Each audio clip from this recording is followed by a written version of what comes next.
नमस्ते ललिते देवी श्रीमत्सिंहासनेश्वरी भक्तानामिष्टदे मातः अभिरामे नमोस्तुते।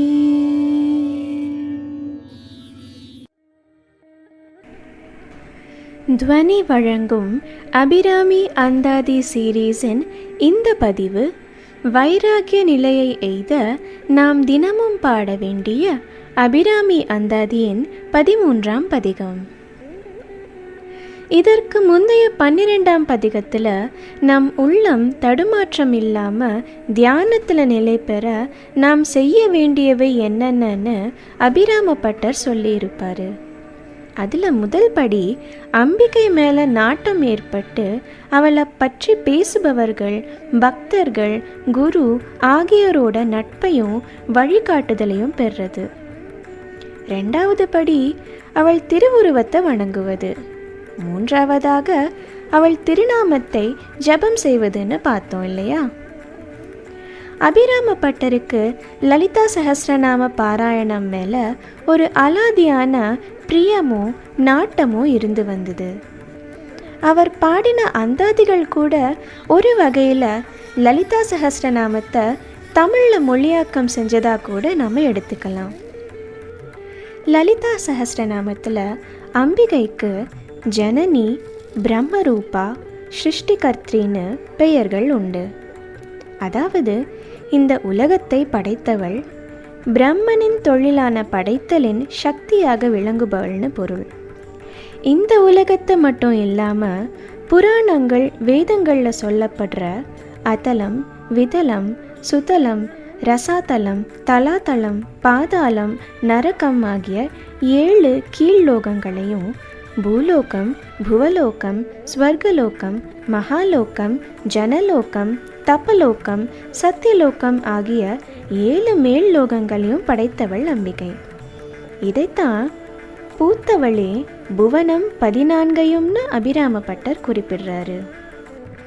லலிதா சஹஸ்ரநாமத்தில் விஷ்ணு ரூபிணி, கோப்த்ரி, கோவிந்த ரூபி ஆகிய நாமங்கள் உலகை காக்கும் தொழில் உடைய விஷ்ணுவின் சக்தியாக இருப்பவள்னு பொருள்படுது.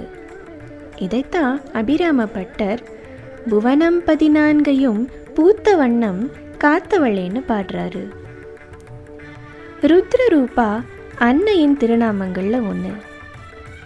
காப்பது மட்டும் இல்லாமல் தகுந்த நேரத்தில் உலக தனக்குள்ள மறைச்சு, அதாவது அழிக்கும் தொழிலை செஞ்சு புது உலகம் உருவாக்குற சிவபெருமானின் சக்தியாகவும் அன்னை இருக்கிறாள்னு இந்த நாமம் சொல்லுது. இதைத்தான் காத்தவளே பின் கறந்தவளேன்னு பாடுறாரு. அம்பிகை ஆதிசக்தி, அதாவது அனைத்திற்கும் தொடக்கமாக இருக்கும் சக்தியின் ஸ்வரூபம்.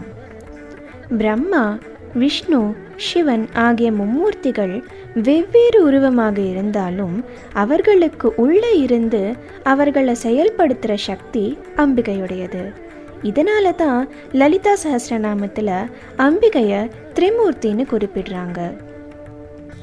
இப்படி ஆதிசக்தியாக இருக்கிறதால கழுத்தில் நீல நிற கரை உடைய சிவபெருமானுக்கும் மூத்தவள், அதாவது ஆற்றல்ல மூத்தவளாக அன்னை இருக்கா. என்றும் இளமையுடைய முகுந்தரான மகாவிஷ்ணுவின் தங்கையாகி என்றும் இளமையுடையவளாகவும் அன்னை இருக்கா. இதுதான் கரை கண்டனுக்கு மூத்தவளே, என்றும் மூவா முகுந்தருக்கு இளையவளேன்னு குறிப்பிடுறாரு. அன்னை ஆதிசக்தியாக இருந்தும் பூமியில் பார்வதி தேவியாக பிறந்து சிவபெருமானுக்காக 12 ஆண்டுகள் தவம் புரிஞ்சாங்க. தலைகணத்தை ஜெயிச்சு நானுங்கிற மமத்தையை அழித்து நாம் பணிவு பெற வேண்டியதற்கு எடுத்துக்காட்டாக அன்னை இருந்தாங்க.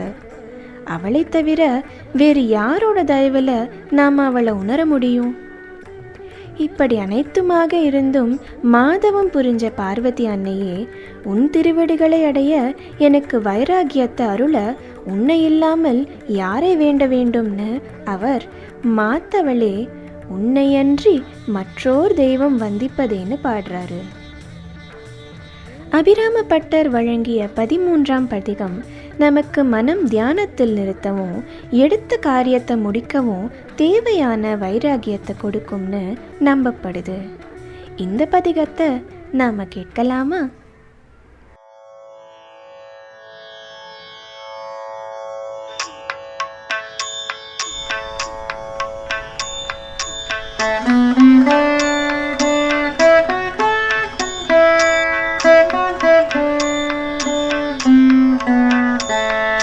பூத்தவளே புவனம் 14 பூத்தவண்ணம் காத்தவளே பின் கரந்தவளே கரை கண்டனுக்கு மூத்தவளே என்றும் மூவா முகுந்தற்கு இளையவளே மாத்தவளே உன்னையன்றி மற்றோர்